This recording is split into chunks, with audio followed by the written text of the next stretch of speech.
بسم اللہ الرحمن الرحیم۔ السلام علیکم ورحمۃ اللہ وبرکاتہ۔ عزیز طلبہ و طالبات، اسٹڈی سیکرٹس میں آپ سب کو خوش آمدید کہتے ہیں۔ ڈیئر اسٹوڈنٹ، آج ہم جماعت دہم کی نئی اردو کی کتاب میں شامل سبق نمبر 3 اخلاق نبوی خاتم النبیین صلی اللہ علیہ وآلہ وسلم کے دوسرے پیج کی ریڈنگ امتحانی نقطۂ نظر کے مطابق کریں گے تاکہ آپ آسانی سے نثر پارے کی تشریح کر سکیں۔ شروع کرتے ہیں۔ آپ خاتم النبیین صلی اللہ علیہ وآلہ وسلم نے کبھی کسی کی کوئی درخواست رد نہیں فرمائی۔ درخواست کا مطلب ہے گزارش اور رد کا مطلب ہے مسترد کرنا۔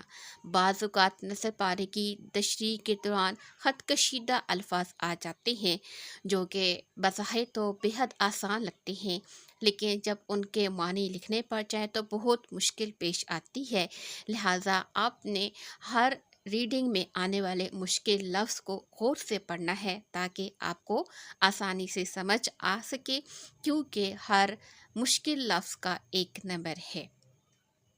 آپ خاتم النبیین صلی اللہ علیہ وآلہ وسلم نے کبھی کسی کی کوئی درخواست یعنی گزارش رد نہیں فرمائی، مسترد نہیں کی، لیکن یہ کہ وہ ناجائز ہو۔ جائز درخواست ہمیشہ قبول کی جاتی، لیکن جو ناجائز ہو پھر اسے قبول نہیں کرتے تھے۔ آپ خاتم النبیین صلی اللہ علیہ وآلہ وسلم جب گھر کے اندر تشریف لانا سے مراد گھر آنا، تو نہایت خندہ کہتے ہیں مسکرانے کو، تو نہایت خندہ ہنستے اور مسکراتے ہوئے۔ یہ مترادف الفاظ ہے۔ خندہ کا معنی بھی مسکرانا ہے اور آگے بھی مسکرانا ہے۔ دوستوں میں پاؤں پھیلا کر نہیں بیٹھتے تھے، باتیں ٹھہر ٹھہر کر اس طرح فرماتے تھے کہ کوئی یاد رکھنا چاہے تو رکھ لے۔ ٹھہر ٹھہر سے مراد آہستہ آہستہ۔ اور یہ کون فرما رہا ہے؟ آپ خاتم النبیین صلی اللہ علیہ وآلہ وسلم کے بارے میں ام المومنین حضرت عائشہ رضی اللہ تعالی عنہ، حضرت علی رضی اللہ تعالی عنہ جو حضور اکرم خاتم النبیین صلی اللہ علیہ وآلہ وسلم کے تربیت یافتہ تھے۔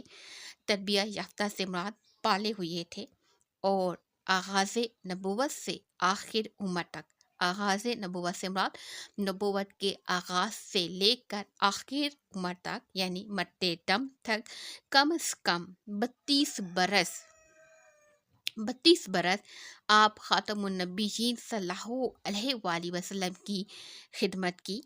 آپ خاتم النبیین صلی اللہ علیہ وآلہ وسلم کی نسبت سے سوال کیا گیا تو فرمایا، نسبت سے مراد متعلق آپ خاتم النبیین صلی اللہ علیہ وآلہ وسلم کے بارے میں جب حضرت علی سے سوال کیا گیا تو انہوں نے فرمایا، آپ خاتم النبیین صلی اللہ علیہ وآلہ وسلم خندہ جبین کہتے ہیں پیشانی کو، اور خندہ جبین چوڑی یعنی اچھی پیشانی، نرم عادات کو کہتے ہیں، مہربان طبع تھے۔ مہربان طبع سے مراد طبیعت میں انتہائی نرم مزاج تھے، مہربان تھے، سخت مزاج اور تنگ دل نہ تھے۔ کوئی برا کلمہ منہ سے کبھی نہیں نکالتے تھے۔ کلمہ کہتے ہیں بات چیت گفتگو کو۔ عیب جو نہ تھے۔ عیب جو سے مراد عیب تلاش کرنے والے، عیب ڈھونڈنے والے نہ تھے۔ کوئی ایسی بات ہوتی جو آپ خاتم النبیین صلی اللہ علیہ وآلہ وسلم کو ناپسند ہوتی تو اس سے اغماض فرماتے تھے۔ اغماض سے مراد رخ موڑ لیتے تھے، روگردانی کرتے تھے، اس کی طرف توجہ نہیں کرتے تھے۔ کوئی آپ خاتم النبیین صلی اللہ علیہ وآلہ وسلم سے اس کی امید رکھتا تو نہ اس کو مایوس کرتے اور نہ منظوری ظاہر فرماتے تھے، یعنی وہ بات جو آپ خاتم النبیین صلی اللہ علیہ وآلہ وسلم کو ناپسند ہوتی تو آپ اس سے منہ موڑ لیتے تھے۔ لیکن اگر کوئی شخص آپ سے اس کی امید رکھتا تو آپ نہ تو اسے مایوس کرتے اور نہ اس سے منظوری ظاہر فرماتے۔ بریکٹ کے اندر اس بات کی دوبارہ وضاحت کی گئی ہے، یعنی صراحتاً سے مراد واضح طور پر انکار و تردید نہیں کرتے تھے۔ اس بات کی جو آپ کو ناپسند ہوتی، آپ واضح طور پر انکار اور تردید نہیں کرتے بلکہ خاموش رہتے تھے، اور مزاج سناس جو آپ کو جاننے والے تھے، جو آپ کی طبیعت سے واقف تھے، آپ خاتم النبیین صلی اللہ علیہ وآلہ وسلم کے تیور سے آپ خاتم النبیین صلی اللہ علیہ وآلہ وسلم کا مقصد سمجھ جاتے تھے۔ تیور سے مراد نظر سے دل کا حال معلوم کرنا یا چہرے کے اتار چڑھاؤ کو دیکھ کر وہ بات کا مطلب سمجھ جاتے تھے۔ اپنے نفس سے تین چیزیں آپ خاتم النبیین صلی اللہ علیہ وآلہ وسلم نے بالکل دور کر دی تھیں۔ اپنے نفس سے مراد اپنی ذات سے۔ کون سی تین چیزیں؟ نمبر 1 بحث و مباحثہ، نمبر 2 ضرورت سے زیادہ بات کرنا، اور نمبر 3 جو بات مطلب کی نہ ہو اس میں پڑنا۔ یہ تین چیزیں آپ نے لازمی یاد رکھنی ہے، کیونکہ یہ تین چیزوں کے بارے میں آپ سے نظر پارے میں بھی پوچھا جا سکتا ہے، آپ نے اس کی وضاحت کرنی ہے، اور بعض اوقات شارٹ کوسچن میں بھی آپ سے پوچھا جائے گا۔ لہٰذا آپ کو معلوم ہونا چاہیے کہ حضرت محمد صلی اللہ علیہ وآلہ وسلم اپنے نفس سے کون سی تین چیزوں کو دور کرتے تھے یا دور کر دی تھیں۔ نمبر 1 بحث و مباحثہ، نمبر 2 ضرورت سے زیادہ بات کرنا، اور نمبر 3 جو بات مطلب کی نہ ہو اس میں پڑنا۔ دوسروں کے متعلق بھی 3 باتوں سے پرہیز کرتے تھے۔ 1 کسی کو برا نہیں کہتے تھے۔ نمبر 2 کسی کی عیب گیری نہیں کرتے تھے۔ عیب گیری سے مراد نقص نکالنا۔ نمبر 3 کسی کے اندرونی حالات کی ٹو میں نہیں رہتے تھے۔ اندرونی حالات کی ٹو میں اندرونی حالات کو تلاش کرنا، جاننا، وہی باتیں کرتے تھے جن سے کوئی مفید نتیجہ نکل سکتا تھا۔ مفید سے مراد فائدہ مند۔ جب آپ خاتم النبیین صلی اللہ علیہ وآلہ وسلم کلام کرتے، کلام سے مراد گفتگو بات چیت کرتے، تو صحابہ کرام رضی اللہ تعالی عنہم اس طرح خاموش ہو کر اور سر جھکا کر سنتے گویا ان کے سروں پر پرندے بیٹھے ہوں۔